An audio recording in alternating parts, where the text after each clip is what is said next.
வணக்கம், நான் மதுவந்தி பேசுறேன். கண்டிப்பா நான் எந்த டாபிக் பத்தி பேச போறேன்னு உங்க எல்லாருக்கும் தெரியும்.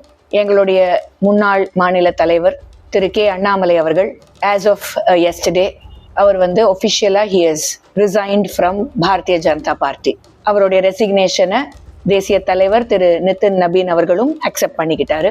அதுக்கு முன்னாடி ஒரு 2 நாள் பல விஷயங்கள் ஓடிட்டு இருந்தது. அது சமூக வலைதளங்கள்லயும் லாட்ஸ் ஆஃப் ஸ்பெக்குலேஷன், நியூஸ் சேனல்ஸ்லயும் லாட்ஸ் ஆஃப் ஸ்பெக்குலேஷன், என்ன நடக்க போகுது, எப்படி நடக்க போகுது அப்படிங்கறதெல்லாம் வச்சு நிறைய பேர் நிறைய விஷயங்கள் சொல்லிட்டு இருந்தாங்க. திரு அமித்ஷா அவர்களையும் திரு அண்ணாமலை அவர்கள் மீட் பண்ணாரு.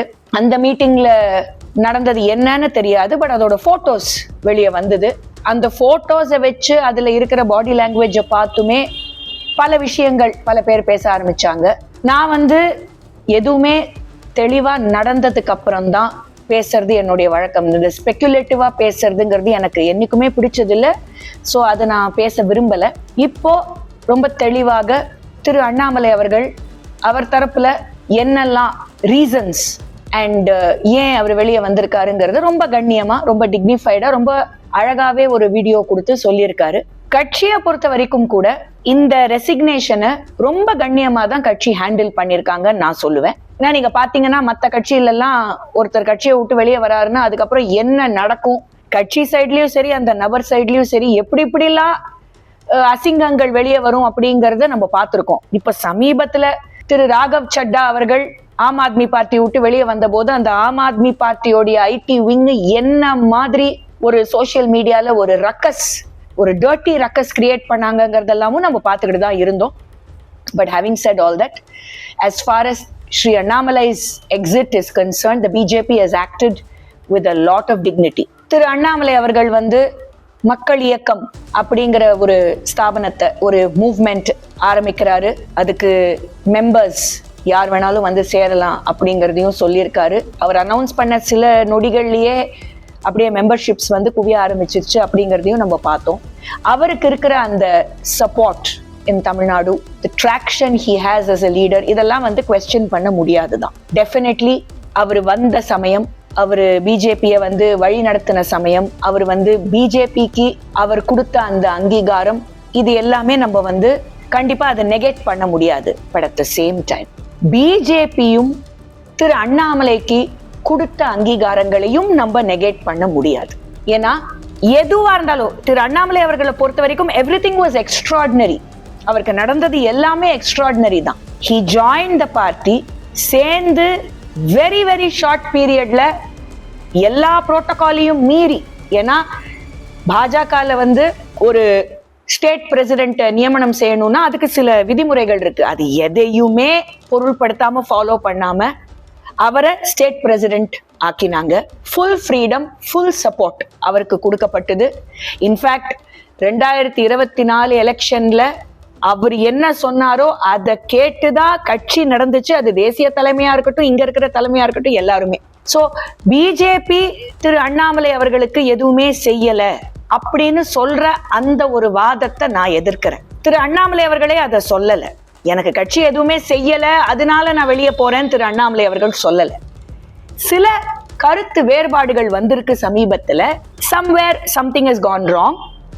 எனக்கு சில விஷயங்கள் சரிப்பட்டு வரல, ஒட்டல, அதனால நான் இந்த முடிவு எடுத்திருக்கேன். அவரே ரொம்ப கண்ணியமா தான் சொல்லியிருக்காரு. அண்ட் அவரோட எக்ஸிட்ட கூட ரொம்ப அழகா, எந்த விதமான பிரச்சனையும் கிரியேட் பண்ணாம தான் கட்சியும் நடத்திருக்காங்க, அவரும் நடத்திருக்காருன்னு தான் நான் பாக்குறேன். ஏன்னா நீங்க பாத்தீங்கன்னா திரு அமித்ஷா அவர்களோட அவர் நடத்தின அந்த மீட்டிங்ல அவங்களோட பாடி லாங்குவேஜ் நீங்க பாத்தீங்கன்னா, it was not that of somebody who was disgruntled who is leaving. No. அதே சமயத்துல பிரச்சனை இல்லை அப்படின்னு சொல்ல முடியாது. ஏதோ ஒரு சின்ன பிரச்சனை, அது சின்ன பிரச்சனையா பெரிய பிரச்சனையாங்கிறது இன்னும் போக போக காலம் அதுக்கு பதில் சொல்லும். But somewhere something went wrong. He decided to step aside and start something on his own. இது ஜனநாயக முறைப்படி இதுல எந்த தப்பும் கிடையாது. இந்த மாதிரி கருத்து வேறுபாடுகள் நடக்கலைன்னா அதிமுகங்கிற கட்சியே உருவாயிருக்காது. ஸோ அதனால இது this is nothing abnormal. This is nothing to get angry about. And abuse பண்ணணுங்கிற அவசியம் கிடையாது. நான் ரெண்டையும் சொல்றேன். திரு அண்ணாமலை அவர்களையும் யாரும் அபியூஸ் பண்ண தேவையில்லை, பாரதிய ஜனதா கட்சியையும் யாரும் அபியூஸ் பண்ண தேவையில்லை. ஒத்து வரல, நான் தனியா போறேன், ஆரம்பிக்கிறேன். ஓகேப்பா, ஒத்து வரலையா? Okay, all the best. This is a very civilized way of doing things. In a democracy this is allowed. There is no problem. அப்படி இருக்கிற பட்சத்துல இதை சினிமேட்டிக் ஆக்கி இது இவர்களுடைய குத்தம், அவர்களுடைய தப்பு, இது அதுன்னு இந்த abuse that I am hearing on social media I don't think is required at all. Personally என்ன கேட்டிங்கன்னா, எஸ், எனக்கு சங்கடமாக தான் இருக்கு. I am extremely upset personally. ஏன்னா டெஃபினட்டா பாஜகனா திரு அண்ணாமலை அப்படிங்கிற அளவுக்கு தான் ஹி ரோஸ், ஒரு மீட்டியாரிக் ரைஸ். அதுக்கு முழு சப்போர்ட்டும் பாஜக அவருக்கு கொடுத்துச்சு. அந்த சப்போர்ட் இருந்ததுனால தான் அவரால் அந்த அளவுக்கு ரைஸ் பண்ணவும் முடிஞ்சது. This was mutual. அதுல எந்த மாற்று கருத்தும் இல்லை. அவரு கட்சிக்காக செஞ்சிருக்கிறது, அதுவும் 6 வருஷத்துல அவர் செஞ்ச விஷயங்கள்ங்கிறது ஃபெனாமினல். ஸோ இது மியூச்சுவல் தான். But at the same time ஏதோ ஒரு விஷயத்தினால ஒரு மனஸ்தாபத்தினாலேயோ ஒரு கருத்து வேறுபாடுனாலேயோ பிரியறாங்கன்னா அதையும் மதிக்க கத்துக்கணும். And finally, I always believe that no individual is bigger than an institution. இதை நான் என்னைக்குமே ஃபாலோ பண்றது, நம்புறது இந்த ஒரு தத்துவத்தை தான். இது எல்லாருக்கும் பொருந்தும்.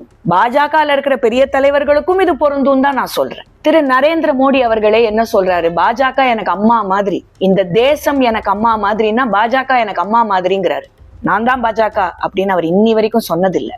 பட் அஃப்கோர்ஸ் நான் பாஜகல என்ன இணைச்சுக்கிட்டதுக்கு ஒரே காரணம் திரு நரேந்திர தாமோதர் தாஸ் மோடி அவர்கள் தான்.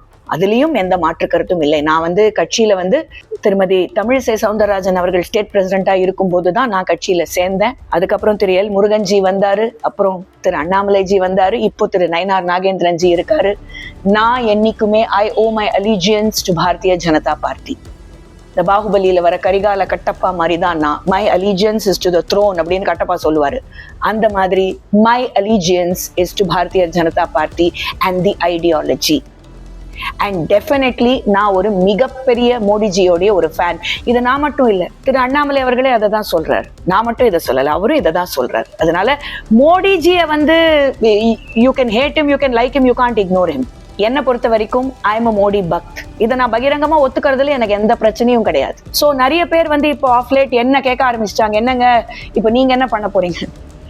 நான் என்னைக்கும் பாஜக காரியகர்த்தா தான், அன்னைக்கும் பாஜக காரியகர்த்தா தான், இன்னைக்கும் பாஜக காரியகர்த்தா தான், என்னைக்கும் பாஜக காரியகர்த்தா தான். இதுல எந்த மாற்ற கருத்தும் கிடையாது. I sincerely wish Shri Annamalai all the very best in all his future endeavors. I will always pray for him and for his success. But at the same time, I will always remain a loyal karyakarta to Bharatiya Janata Party. Vanakkam, Bharat Mata ki Jai.